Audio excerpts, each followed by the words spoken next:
It's 3:24 in the morning. I'm just about to leave for the airport, going to the Yukon.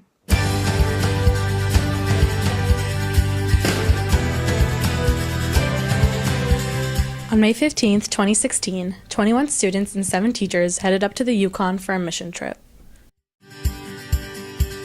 Going into the trip, we knew how cold it would get at night, how warm it would get during the day, and how we wouldn't be able to shower for 4 days, but none of us were prepared for all the sights we would see. Our journey began on the plane to Vancouver. We then flew to Whitehorse. Dinner came, and then we began our hour-and-a-half journey to Camp Brayburn. We were there for 4 days cleaning and fixing up the camp for kids. We all got to know each other a little bit better, and we all started to become closer. Even though there were a lot of tedious tasks to be done, we all stuck through it until we finished. We cooked and cleaned for each other, and we were all taking care of one another. We also had to get creative with our hygiene practices too.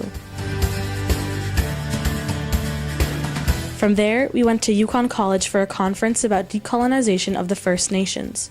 It was an educational and emotional day. We played traditional hand games, learned some beading, played some Arctic games, and even met some students from other schools. After we said our goodbyes, we left to go to a bed and breakfast. The cabins overlooked a beach and mountains. This was our relaxing zone. The next day, we had to prepare for the anticipated 5-kilometer hike up Sheep Mountain. We visited the Information Center for Kluane National Park and headed back to the bed and breakfast. The next morning was it. The 6-hour hike was approaching. We lathered up in sunscreen and away we went. Nobody tells you that hiking 5 kilometers up a mountain is not easy, but boy did we find out the hard way. Sunburns later, we had to pack up and prepare for our flight to Vancouver the next morning. We spent the whole day sightseeing the beautiful city and slept at the University of British Columbia's residence.